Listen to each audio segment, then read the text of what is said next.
the snake.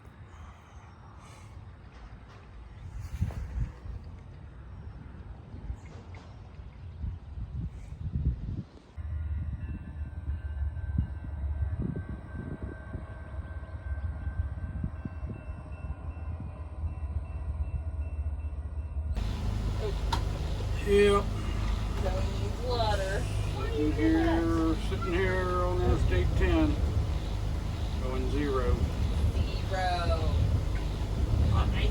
Not too far from Houston. Zoe, do you want ice in your water? I don't know if we're gonna get there.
So we made it to a place called Iowa, Louisiana, just east of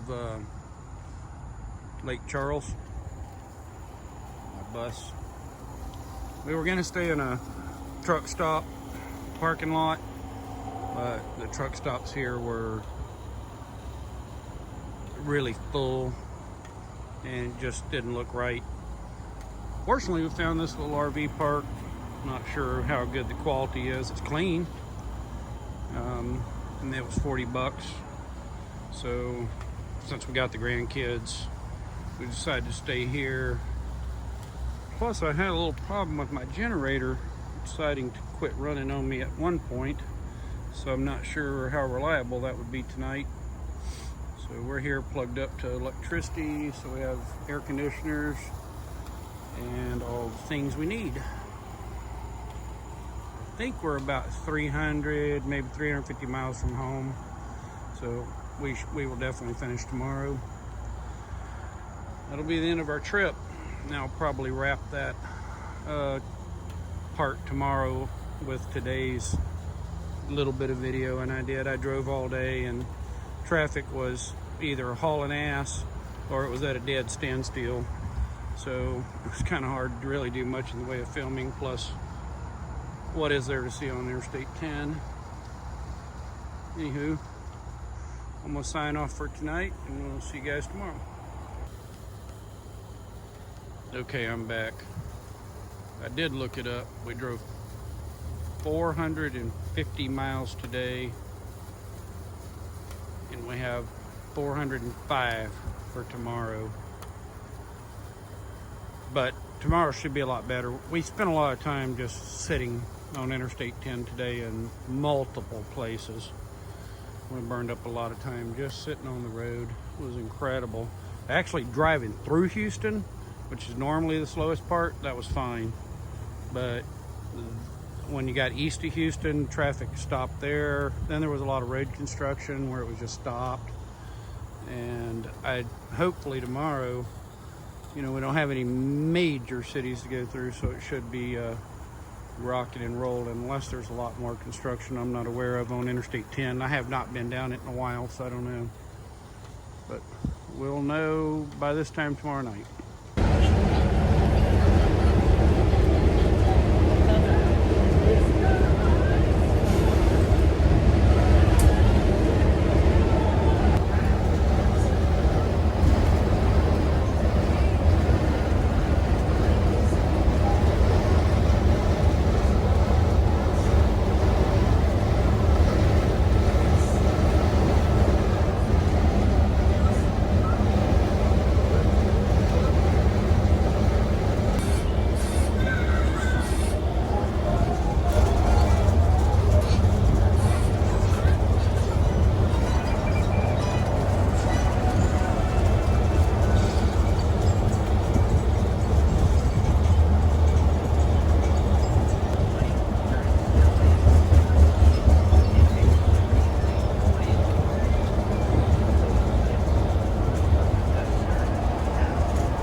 Mississippi River. Right now I'm west of the Mississippi. Shortly I'll be east of the Mississippi. Whoever invented this bridge is dumb. Mississippi River.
We're in Mississippi. You probably saw that on the video since I filmed us coming into Mississippi.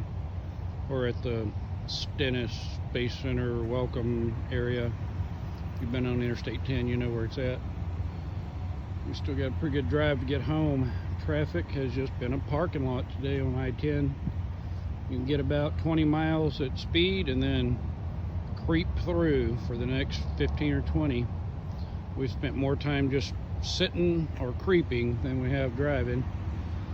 We're getting there, but I could have been home by now. The traffic will be flowing good, and it's insane today. Today is Saturday. I didn't think there would be much traffic, but it is just wall to wall. Anyhow, hopefully maybe in 4 more hours we'll be home. I'm not even sure what time it is. I think it's around 1:30. But that's the current update.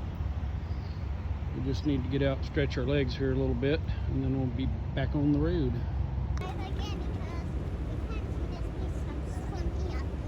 What? You have to go around to the museum. Oh, they took them down? Oh, they used to have a bunch of them there. Come here, Bubba. Riley, where are you going? Okay.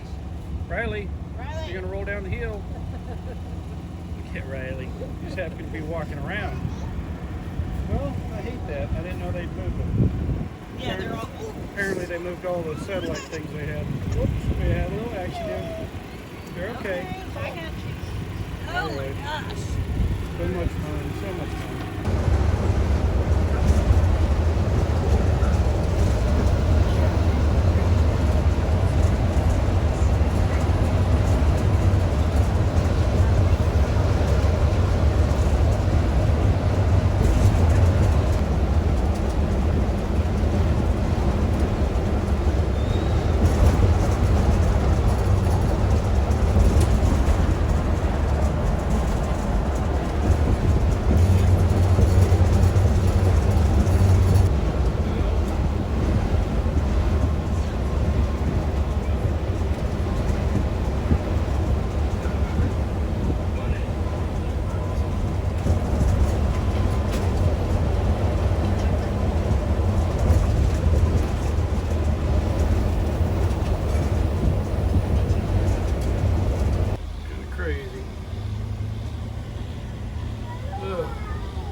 2 blocks Pretty much. to get into the tunnel.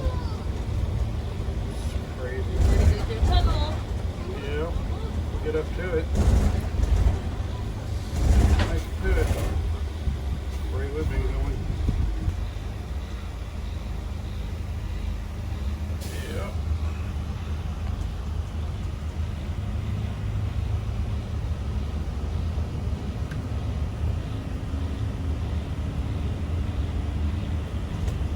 Into the abyss.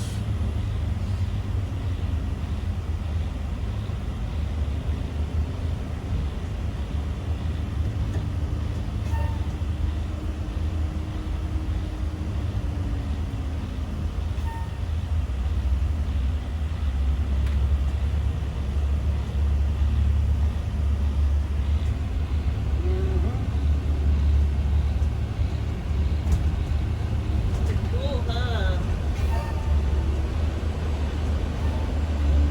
Even our solar lights came on. The solar lights? Yeah.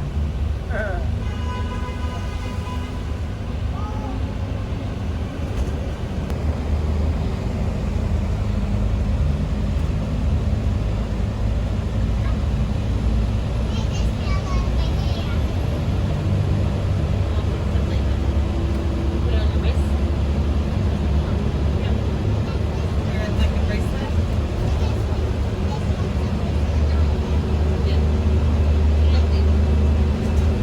Made it. Okay. Ta-da! Ta-da.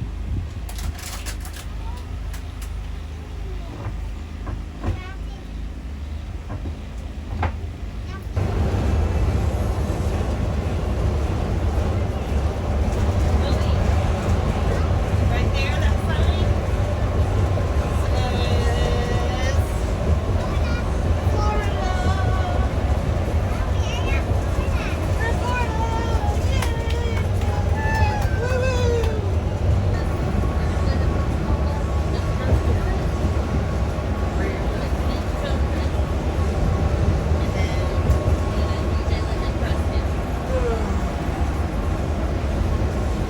About 30 miles from home. Here pretty soon. Bandit's excited. But we're home. Alright, Bandit, let me get the door.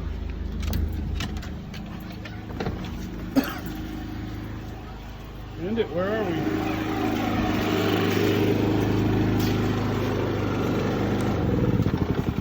Are you home? Are you home? Yes. So here's the summary of the last couple of days. It was about an 855 mile run from Klein, Texas to our hometown here in the Panhandle, Florida. Sorry about the sniffles. I listen to my videos and I'm constantly sniffling, and I'm getting over COVID, so it's been a struggle. But the first day wasn't too bad. We tried to keep it kind of responsible. You know, we were traveling with the grandbabies, so just tried to not be excessive in the travel, and we don't drive at night because I still need to work on the headlights on the bus. They work, but man, that's something we're going to talk about in the what worked and what didn't work video. I need to totally get my night lights fixed, so we're going to work on that. But today was a different story. We only had 405 miles to go. We left at 9 a.m. from Iowa, Louisiana, just east of Lake Charles. St. Charles, that's something on Monopoly game, isn't it? Anyway, so the traffic was just insane. I don't know what that was all about. I was expecting Saturday to be kind of light traffic, just easy going. It wasn't like that at all. It was bumper to bumper the entire time. Remote, urban areas, didn't matter. It was crazy. And then it was just like, you'd go like 15 miles and then it would just stop. For no reason. No wreck, nothing. And then you might sit there for an hour and then it would go again. And then you might go 5 miles or 10 miles. You never knew. And I discovered on the map app that I was using that it would show those slowdowns. So I could kind of predict them ahead of time, and that did help. But it was frustrating. Oh my God, it was frustrating. Should not have taken 10 hours to go 405 miles. But to summarize our trip, we went 3,300 miles in a total of 16 days, 15 nights. And we had a great time. If I had it do all over again, I would do the same thing. It was a lot of fun. We visited a lot of off the wall kind of places. We're not going to go to the big, name places and the touristy attractions. We're not like that. So we found a lot of cool things off the grid, so to speak. Would have liked to spend a little bit more time boondocking, but I didn't plan that well, and that'll be another thing we can talk about later, as far as how to plan stuff. Discovered a lot during this trip as far as how to do that better, and I think I'll be better at it next time. But we averaged in a 35-foot international rear engine school bus with a T444E engine in it about 7.5 to 8.5 miles to a gallon, depending on the terrain, speed I had to travel, this, that, and the other. I don't have an exact number because I did not fill the tank when I got home. But it varied within that when I did fill it up. So I'm going to say an average of 8 miles to a gallon. We were very comfortable in it. The Predator generator worked great. Ran both air conditioners, the coffee pot, everything we wanted.